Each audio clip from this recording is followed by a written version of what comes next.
Ito po muli si Father Dave sa ating Di po ba, Father, that we may become a better person today than yesterday. I hope kayo po'y nasa mabuting kalalagayan. Ano po? I hope you know how to listen. You know how to pray. You know how to pray. Because prayer is a form of communication. Prayer is to develop a relationship with the one whom you pray and with the one who is praying. Hopefully, as you develop your personal prayer, it will lead you to an intimate relationship with God. How do I start, Father, with my personal prayer? For all beginners, ano po, yun pong walang personal prayer time, walang personal prayer time. By the way, it doesn't mean you pray the rosary, you pray the novena, you have a personal prayer time. Without listening, you cannot consider it a personal prayer time. What entails a prayer is when you talk and you allow God to talk to you. As I have said, prayer is not a self-centered monologue. Hindi lang yung ikaw lang ang daldal ng daldal, but a God-centered dialogue. Merong ugnayan, merong pag-uusap, there's communication. And sometimes this communication is being manifested in silence, regardless. What is important is the relationship. How do I start, Father? How do I start?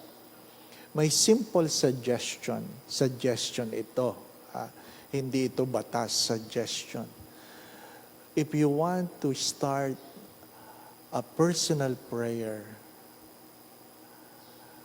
I would suggest you start by praying the Apostles' Creed. You begin to pray, you pray the Apostles' Creed. Because it is important to know who you are praying to. Mahalaga yung, kilala mo kung kanino ka nagdadasal. Who? Who do you pray? So, you begin by praying the Apostles' Creed. I believe in God, the Father Almighty. This is the tenets of our faith, that we have a Father who creates, we have the Son who redeems, we have the Holy Spirit who sanctifies. By the way, I have shared this before. I learned this from my former confessor, the late Father Leo Bandrom, the former exorcist of the Archdiocese of Manila. If there is one thing Satan cannot profess or say, he can join you praying the Lord's Prayer. But there is one thing Satan cannot say. And what is that? He cannot profess the faith. He can believe the Father, but he cannot believe the Son. And he cannot believe the Holy Spirit. What separates us being human and from Satan is our capacity to profess our faith. Kaya nga nahulog yan sa impyerno Kasi hindi niya kayang tanggapin na ang Diyos ay nagkatawan tao o magkakatawan tao. Hindi niya kaya yan. And this is our faith. That we have a Father who creates, we have the Son who redeems, born of the Virgin. Diba? Naging tao, suffered under Pontius Pilate, crucified, died, and was buried. Hindi niya kayang tanggapin yun. So you begin your prayer. You want to start a personal prayer, begin it with the Apostles' Creed. Begin it with the profession of faith. You must know the God you are praying to. You must understand who He is to you and to us. Doon ka muna magsimula. Mahalagang pinag-uusapan natin ito because malapit na ang Ash Wednesday. And the discipline of Lent is what? Prayer, fasting, and almsgiving. You must know, not just participating in a communal prayer, but in a personal prayer of yours. Again, if you know how to talk, you know how to listen, you know how to pray. It is an intimate relationship, a personal relationship between you and your God.